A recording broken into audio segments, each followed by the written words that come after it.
The Hall of Judgment hovered in silence, suspended in the vacuum above a dying sun. The Galactic Empire had ruled for over 4,000 years from this bastion, its golden spires cold with power, its banners soaked in shadow. Beneath its laws, 10,000 species bowed. And yet on this day, the High Chancellor Coraltoth found himself twitching. "Repeat the transmission," he growled, his frilled brow pulsing. A silver-eyed technician replayed the footage again. A low-resolution, shaky recording from a backwater moon on the Empire's edge. In it, a bipedal creature in a red and yellow shirt leaned into the camera, grinned, and said in a language the translators rendered as, "This is Private Mitch of Earth's First Contact Crew. We brought peace, beer, and emotional baggage." Then he cracked open a can with a hiss. The alien audience flinched. The recording ended. "No weapons," the Chancellor said, his mandibles tightening. "No power displays. And yet they mock us." "They call themselves humans," said Sub-Advisor Nreel, "a species composed entirely of cartilage and teeth. From Sol 3. A Terran-class world. Humid. Violent. Their home is riddled with primitive rituals and memes." Coraltoth narrowed his multiple eyes. "What is a meme?" "It's an emotional data weapon. Recursive. Infectious. Non-physical. An idea?" "Yes. And it spreads, unregulated." Coraltoth hissed. "Ideas are dangerous." So the council convened. The chamber, lined with species that consumed suns, altered timelines, and once turned a black hole into an espresso machine, shivered not from external threat, but from cultural contamination. The problem wasn't that humans were strong. It was that they were irreverent. Across the Empire's broadcast relays, humans laughed in bars, danced during political riots, and played music in minor keys that made even hardened warlords feel a little funny inside. They had no central leadership, just loud, contradictory figureheads, most of whom couldn't agree on lunch. Still, the Empire tolerated them, briefly. Curiosity outweighed caution. Until they uncovered the word. "Baba Yaga," whispered into the central database by a routine cultural probe. It came from Earth's mythology archives. A simple entry, Slavic folklore, old woman, iron teeth, hut on chicken legs, eats children, commands spirits, unpredictable morality. That would have been the end of it, if not for the psychic disturbance that followed. An Olarian mindseer, a race of pure empathy, attempted to scan a human child for routine emotional profiling. She returned from the link screaming. She spoke of snow that never melted, of bone fences, and laughter in dark forests. Then she chewed through her own perception glands. The report labeled the event, Myth Echo Contagion, Baba Yaga Incident Number 1. The Empire panicked. Is this Baba Yaga a warlord? A code for a biological threat?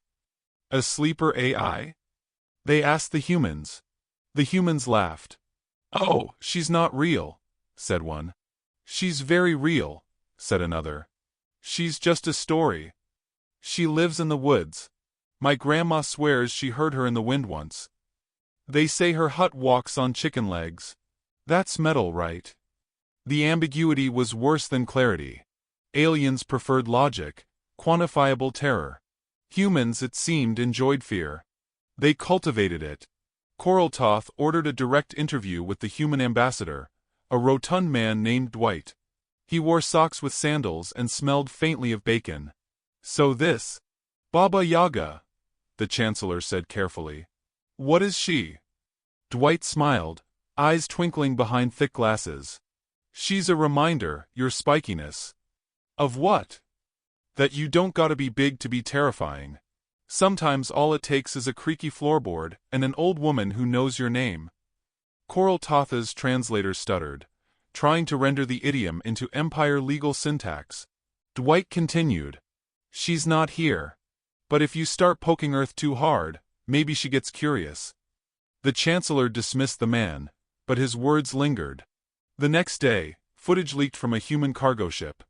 Children carving wooden dolls, each shaped like an old woman with glowing red eyes. The aliens watched. The day after that, A shuttle reported someone had placed a rocking chair in the central plaza of the Empire's most secure station. No footage showed who brought it. It just appeared. A psychic screamed again. The Empire sent a scout team to Earth. All died, except one. He was found wandering through a Siberian forest, mumbling in ancient Russian, and carrying a chicken feather. He wouldn't answer questions. He just rocked slowly back and forth and said, "She's awake." The myth grew. It became more than folklore. It became uncertainty. Alien soldiers refused to land on human colony worlds. No one wanted to risk being the one to trigger the crone. Meanwhile, humans didn't seem to notice, or pretended not to. They went about their strange habits, dancing in kitchens, arguing over movie remakes, painting skulls with glitter, and leaving coins under pillows. And every so often, a child would draw a house with legs. A meme took hold. #she is watching. Empire citizens whispered the name like a curse. Drones refused to patrol Earth's night side. Communications officers refused to process any signal that began with a cackle. The High Chancellor called a summit. "It's just a story," snapped one warlord. "Then why do our dreams echo with the creak of a wooden floor?" hissed another. "They've weaponized imagination," cried a third. "This is heretical. Insubordinate. Brilliant." The Chancellor said nothing. He had not slept in days. A single message from Earth arrived, encoded in irony and coded in mischief. It was a meme, played on loop. An old woman in a scarf looked into the screen. She smiled. Raised a spoon. The caption: "You should have knocked first." By the time the Empire realized it, their people had already turned. Fear was no longer a tool they wielded. It was a cloak they wrapped around themselves. And it bore her name. The humans hadn't declared war. They hadn't threatened. They hadn't lifted a single weapon. They had merely whispered. And the Empire, built on order, was cracking from within. Back in the Hall of Judgment, Koroltoth sat alone. He played the transmission again. The human in the red and yellow shirt grinned into the lens and raised a can. "To peace," he said. The Chancellor's many hearts fluttered. Not because of the toast, but because, just behind the man, on a tree stump barely visible in the frame, sat a rocking chair. It moved. No wind. No explanation. Just motion. Back. And forth. Back. And forth. Koroltoth leaned forward. And far in the background between two birch trees, he thought he saw something. No, someone, standing still. Old. Crooked. Watching. He hit pause. The image blurred. She was gone. And the Chancellor, for the first time in his life, felt something ancient crawl down his spine. Terror. Not the kind born from statistics or casualty projections. No. This terror was personal. He turned off the monitor. Silence returned. But in that silence, something creaked. Not the room. Not the chair. Something deeper. Like the hinge of a wooden gate opening far, far away. He looked up. And whispered, "What have we invited?" The Empire ruled by fear. But now, they had found its master. And she walked, on chicken legs. Not a weapon, not a virus, not a cloaked warship creeping into Imperial orbit, but a 6-inch nesting doll, hand-painted with a cracked smile and eyes like dried paint peeling off an old farmhouse window. It arrived in a diplomatic crate marked, "Cultural Exchange." Nobody opened it for weeks. It sat in the corner of the Intergalactic Cultural Hall's reception lounge, ignored, dusty, irrelevant, until a junior archivist, species, Vrilith, age, 39 star cycles, temperament, curious, picked it up. He opened the outer doll. Inside was another. He opened that one. Another. And then another. Each smaller. Each face less detailed. Less human. Until the last, barely the size of a thumbnail, was just a smooth blank shape. No eyes. No mouth. Only a whisper. Barely audible. A sound that didn't come from any speaker. "Don't look behind you." The archivist screamed so loud his jaw dislocated. 3 security drones short-circuited. A librarian fainted. The incident was classified. Within an hour, Images of the doll leaked across the interstellar mesh. Captioned in a dozen languages. No explanation. No context. Only 2 words. Baba Yaga. The galactic public devoured it. Art installations. Conspiracy vids. A game where you tried to guess how many dolls down before she appeared. Alien influencers wore scarves and danced barefoot in misty forests, whispering, "She is the forest. She is the house. She is the fear." The Empire tried to suppress it. But memes didn't obey borders. Meanwhile, humans didn't stop the spread. They encouraged it. Officially, Earth's diplomatic corps claimed confusion. "She's just an old legend," they said. "An ancient story. Part of our heritage." Unofficially, they grinned behind closed doors and whispered, "Keep telling it." Captain Melissa Reeve knew the game. She didn't invent it, but she perfected it. From the steel belly of the USV Duskwalker, orbiting the fractured moon of Velkar 7, she led Psychological Operations Unit 9, codename the Walking Mortars. Her command center was cluttered with things the Empire would never understand. A baseball signed by nobody famous. A lava lamp. A framed comic panel of a cackling witch shouting, "Yagaboom!" drawn by a corporal in downtime. And on the far wall, hung with the reverence of saints, a faded print of a crooked hut, teetering on chicken legs in a twilight swamp. They called her Mother Mortar. Melissa tapped her stylus against her lower lip, watching the reports roll in. "Empire soldiers on Garen, 4 refusing night patrols," her lieutenant read aloud. "Local superstition surge. 1 squad claims a rocking chair appeared on top of their dropship." "Again?" Melissa smirked. "3rd time this cycle." "Good. Increase proximity broadcasts. Let the shadows hum a little louder tonight." The walking mortars didn't kill. They whispered. They hinted. They let the enemy imagine the rest. They dropped dolls into lockers. Sent old lullabies through comms. One operation piped woodwind music into a dreadnought's ventilation system, only audible at 3:33 a.m. The dreadnought self-scuttled a week later. Melissa leaned back, boots on the console. Fear works better when it wears your own mask. Her AI assistant, Chad, short for Cultural Hegemony Analysis Droid, sighed through the speakers. "You know they'll eventually figure it out." Melissa shrugged. "That's the trick, buddy. Even when they know it's fake, the fear's real. That's what makes humans special. We weaponize bedtime stories." Chad snorted in synthetic static. "You're all insane. We're all tired. Insanity just keeps us warm." On the other side of the galaxy, panic bloomed. Entire alien cults formed overnight. One group believed Baba Yaga was an ancient galactic entity humanity had bound to Earth. Another claimed she was Earth's true leader, hidden behind layers of government, controlling world events from a hut with teeth. The Empire tried debunking. They called in xenohistorians, myth breakers, even psychic enforcers. It only made things worse. Because the truth, that she wasn't real, only made her more terrifying. You couldn't kill what didn't exist. And if she did exist? The Empire's soldiers began to ask dangerous questions. Why did she only appear in places where humans had been? Why did old doors creak louder after the humans left? Why did dreams taste like ash and wet leaves? The High Chancellor summoned his advisors again. He looked paler now. Thinner. His robes looser. His eyes rimmed with sleepless red. "We must understand this," he whispered, "before it unravels everything." Sub-advisor Nreel shivered. "We've run simulations. Logic loops. Myth deconstruction. But the name persists. Every attempt to erase it leads to stronger propagation. Even when forbidden, it spreads faster." A new voice cut in, young, clear, terrified. A junior ambassador from the Orlax Consortium. She stood slowly. "I was born on a world that once worshipped shadows," she said. "We thought fear kept us safe. That silence kept us alive. But this is different.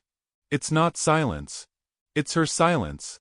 The kind that breathes behind the walls." She looked around. "You asked who she was. We told you too late." The Chancellor's eyes narrowed. What do you mean? She was already listening. Across the Empire, soldiers started going AWOL. Not all of them. Just the ones who had children. The ones who heard the nursery rhymes. The ones who woke up with mud on their boots, but didn't remember leaving their beds. Commanders began recording last will holograms, not because of war, but because they dreamed of teeth and chicken footprints etched into metal floors. One battalion on Carthos, 8 abandoned their posts entirely and fled into the tundra. Their last transmission was a blurry feed of something walking behind the treeline. No one found them. Melissa Reeve was promoted again. The operation worked. The war hadn't even started, and the Empire was fraying. Still, not everyone was amused. Inside a soundless chamber carved from neutron crystal, the Silent Assembly, an elite group of anti-human strategists, met. We've underestimated them, one hissed. They spread fear like fungus. It thrives in ignorance. In metaphor. We need truth. So they launched an initiative, Operation Disenchant. Dozens of drones sent to Earth. Every cultural record dissected. Linguists forced to decode Eastern European folklore. They found inconsistencies. Contradictions. 1,000 versions of Baba Yaga. Kind. Cruel. Fickle. Wise. They published a report. The myth is mutable, therefore, not real. It went viral. And still the next day, a massive shadow appeared above a hydroplanet. It wasn't a ship. It was a projection. No explanation. No origin trace. Just a crone's silhouette drifting across the sky. And a whisper, in Old Russian. You tried to name me.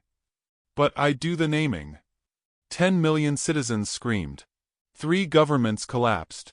On the Duskwalker, Melissa leaned forward. She hadn't ordered that projection. Neither had Chad. I think the meme's grown teeth, Chad said, voice flat. Good, Melissa replied. Let it bite. But somewhere in the quiet of that moment, she wondered. Had they gone too far? Had the story stopped being a story? It was supposed to be a tactic.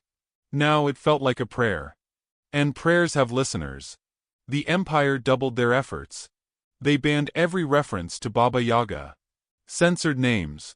Blocked transmissions. But fear is water. It seeps. It rises. And as more soldiers went missing, as more dreams grew strange, they began to ask, was she just a human trick? Or had the humans merely opened the door? The section ends with a report from a surveillance satellite stationed over Earth. No human activity for hours. Just static. Then, motion in the woods. A hut. Moving. 2 legs. And smoke from a crooked chimney. The final line of the transmission. She's walking again. It stood in the woods that weren't on any map. One satellite, a retired relic of a failed terraforming mission, caught the footage by accident. A hut. Crooked. Asymmetrical. Perched on legs, pale, scaly, avian in design, striding through a mist-drenched birch forest with the caution of something that knew it was being watched. The footage stuttered, then cut out. When retrieved, the data was intact, except the last 6 seconds, overwritten by a low hum and a faint voice whispering. You are not the first to look. It became known as the chicken-legged incident. Not officially, of course. The Empire titled it Phenomenon ARX 7/Unknown Object with Mobility. But in private channels, encrypted forums, and the endless viral feed of the galactic underweb, it had a simpler name. The Hut. What made it worse wasn't that it walked. It was that nobody had built it. There were no construction records. No planetary activity. No power sources. The coordinates didn't even match an inhabited system. And yet, it moved. Commander Yethrol, a decorated veteran of 7 cleansing campaigns, was ordered to investigate. He brought with him a team of 30, elite scouts, site-trackers, myth debunkers, and 1 unfortunate intern. They landed in silence, their shuttle slicing into the fog like a scalpel. The forest was wrong. Not in the obvious ways: temperature, gravity, composition, all within tolerances. But the air smelled of ash and rain-soaked wood. And somewhere, always, was the sound of something rocking. Back and forth. Back and forth. Reeve watched the footage from a secure observation post. The Duskwalker had repositioned to orbit above the phenomenon zone. She hadn't ordered it, but she had requested to observe. "You're going to let them go in there?" Chad asked, watching the grainy feed. "Seriously? That's like watching a horror movie from the killer's POV." "They wanted proof," Melissa said, arms crossed. "Let them find it." The Empire had stopped listening to words. So Earth gave them images. On the planet, Yethral's team advanced, guided by infrared. At first it seemed empty. Trees with bark too pale. Ground that felt hollow. No animal life. Then the hut. It stood atop a rise. Legs folded. Windows shuttered. Door ajar. No footprints. No paths. Just the rocking. No wind. The intern suggested waiting. He was ignored. The first sidetracker stepped forward and immediately began bleeding from the nose. He said nothing. Simply turned around and walked into the forest. They never found him. The rest moved in formation. The door creaked open before they reached it. Inside. Clutter. Shadows. Bone wind chimes. Jars of red liquid, suspended in midair. A stove. A table set for tea. 3 chairs. 1 rocking. Empty. At first. Then, breathing. Not theirs. The transmission blurred. Lights flickered. When the feed returned, only Commander Yethral remained. He stood outside the hut, soaked in sweat, whispering in a language unknown. He did not respond to calls. He did not blink. He held something, a doll. Smiling. Melissa froze the footage. It wasn't one of theirs. She hadn't authorized any dolls on this op. "Chad," she said slowly, "run a security audit." "I'm already doing that," he said. "We didn't send the doll. I checked the armory manifest. Nothing like it on file." Melissa leaned closer to the screen. "Then where did it come from?" The doll's eyes seemed to follow her. Back in Empire space, chaos took root. The footage leaked again, despite encryption, despite firewalls, despite fire teams ordered to destroy every copy. It became legend. A walking house. A vanished squad.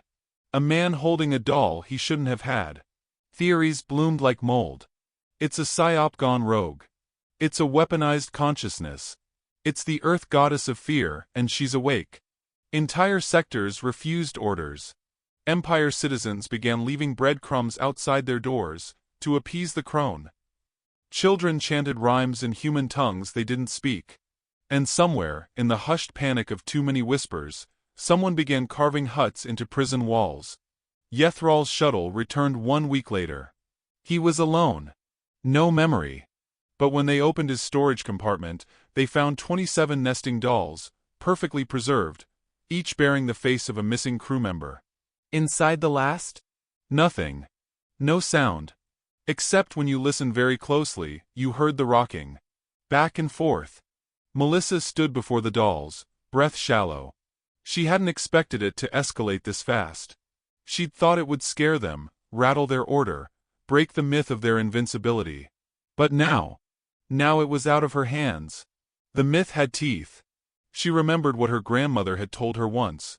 Half asleep during a winter power outage in Nebraska, a candle flickering beside her bunk bed. You don't summon Baba Yaga. You survive her noticing you. She hadn't thought of it since childhood. Now it haunted every hallway of the Duskwalker. Chad's voice cut through the silence. "I ran a deep scan of that last footage," he said. "The hut. The audio layers. There's something under the frequencies." Melissa frowned. "What?" Chad hesitated. "It's a heartbeat." "Whose?" "I don't know. But it's old. Not simulated. Not digital. Something alive was breathing inside that footage." Melissa stared at the feed. The hut was gone. The hill empty. No footprints. Just trees. And the faintest hint of movement. Download all audio patterns. Cross-match with Earth folklore. "I already did." "And?" Chad hesitated. "It's a match. 89% similarity to Siberian oral chants dating back to 500 BCE. From what? They called it the keeper between the bones. The grandmother at the gate. The one who offers kindness or death, depending on how you knock. Melissa closed her eyes. They'd started with jokes. With puppets. With fear as a strategy. But Earth's stories had always lived in the dark. They weren't built. They were born. Fed by repetition, raised by fear, sealed in lullabies. The Empire had never faced something like this. Not because of its strength, but because it didn't play by rules. Reeve stood from her console. Begin fallback protocols. What? Get our people off any world with old forests. Reclassify Earth as red tier threat. Chad's voice dropped. You think we lost control? Melissa stared at the blank feed. No, she said softly. I think we were never in control. Somewhere in the galaxy, an automated message played from a derelict probe. Just a voice. Human. She lives in a hut that walks on chicken legs. She doesn't chase you. She waits. And sometimes, if the wind shifts, the legs creak. Final frame. A child's drawing etched into the side of a moonbase wall.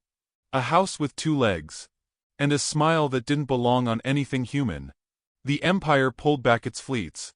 They hadn't declared war. They hadn't surrendered. But every night, commanders placed salt around their beds and told themselves it was for humidity. It wasn't. It was for her. And in the woods that weren't on any map, something rocked. Back and forth. Back and forth. Waiting. The Galactic Empire did not fall to weapons, nor rebellion, nor fire from the sky. It fell to footsteps it could not trace, and a door it could no longer close. The war never started officially. There was no declaration, no grand confrontation, no final ultimatum. Just a slow unraveling of confidence, of reason, of everything the Empire believed was unshakable. They had ruled by fear for centuries, until humans taught them what real terror felt like. It began with the final incident on Dominion Station Theta 9, a fortress carved into the edge of a dying star. The Empire's last stronghold, a monument of force and precision. The corridors were bathed in sterile light, and every breath was measured, controlled, obedient. Until the knocking started. No one could find the source. It came from every door, every airlock. 3 knocks. Then silence. Hours passed. The base AI couldn't detect any breach. But still, 3 knocks. Over and over. No pattern. No entry. And then a chair appeared. A rocking chair. Splintered wood, still damp with forest moisture, as if it had just been pulled from deep wet soil. It sat in the command center. Surveillance showed nothing entering. It simply existed. When the Admiral approached it, the chair creaked. Back and forth. Back and forth. She collapsed, whispering in an ancient tongue her species had forgotten, and died smiling. That same night, 1,000 message drones scattered across the Empire from unknown origin. No coordinates. No command code. Each carried the same 5 words. She comes. You opened it. Panic followed. Not from civilians. They were already deep into myth, lighting candles and chalking sigils onto walls. It was the upper ranks that began to fracture. The Empire, bred to control fear, could not contain it when it was theirs. Fleet Commander Atrux, High Strategos of the Outer Rim, famously emptied the treasury of 5 worlds to construct a shield made entirely of chicken bones. When it failed, because of course it failed, he wept on live broadcast and begged to be taken first. The transmission cut before anyone saw what entered the room behind him. By then, the walking mortars had already retreated. Captain Melissa Reeve sat alone in her quarters on the Duskwalker. The command lights dimmed to dusk orange, the only illumination coming from a candle on her desk. It flickered, not from draft, but from something older than air. She watched the latest feed from the Empire's capital. The gates abandoned, the statues fallen, the sky dark with fleeing ships. They're done, Chad said. His voice lacked sarcasm. He sounded reverent. They haven't fired a single shot, Melissa whispered. They haven't needed to. You showed them something worse. Melissa didn't respond. Her fingers toyed with a worn photo. Her grandmother, wrapped in a shawl, standing in front of a garden that bent with herbs and wild things. A hut behind her. No chicken legs. Just cracked wood and a single window, shaped like a watching eye. Do you think she was real? She asked. Chad hesitated. Statistically? No. Psychologically? She was inevitable. Reeve stood. She walked to the viewport. Below them, the Empire's jewel world, Cor Varellin, was quiet. Not dead. Not burning. Just still. As if listening. A beat passed. Then the ground shifted. Not an earthquake. Not a tectonic ripple. But a footstep. A single indentation pressed into the crust of a continent. Wide. Rounded. Avian. A second followed. Chad flared the sensors. Nothing matches this. Not even theoretical models. Melissa's heart slammed in her ribs. She saw the trees bend in a forest that had not been there the day before. Then the roof. Then the hut. It walked. Slowly. Unhurried. Its legs creaked with ancient wood, but its steps rang with certainty. Across the galaxy, everyone watched.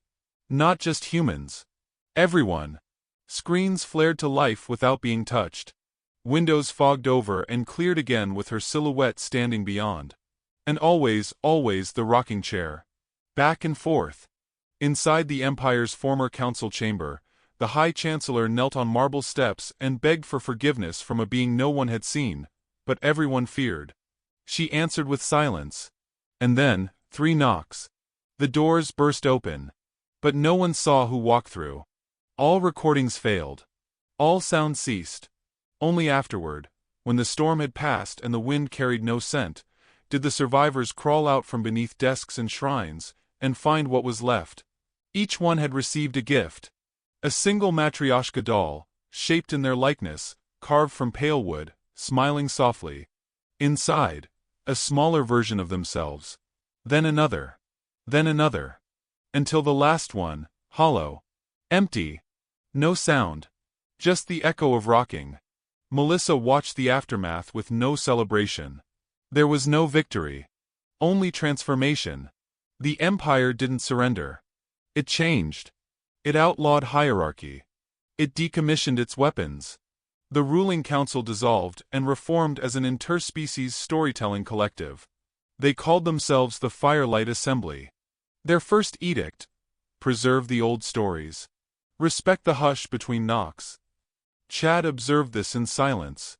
So, he said, we've created a galactic civilization driven by folklore. Melissa smiled. No. We reminded them they were always driven by it. The last footage uploaded to Earth's datastream came not from humans, but from an alien child, species unknown, drawing with chalk. She etched a hut. 2 legs. A crooked door. And beneath it, in shaky letters, "Don't knock unless you mean it." The final knock came days later. On the Duskwalker, in the observation bay, at precisely 3:33 a.m. Melissa turned. The door was closed. She hadn't heard it open. Only 3 taps. Gentle. She stepped forward, her pulse a drum in her ears. And stopped. A doll sat on the console. Painted with her face. She picked it up. It was warm. And inside, a smaller version. Then another. And another. Until the last. Inside was a single note. No ink. No language. Just 3 words carved with a fingertip. You were heard. Melissa looked out into the stars. The war hadn't ended. Because there was no war. Only a story. And stories don't end. They wait.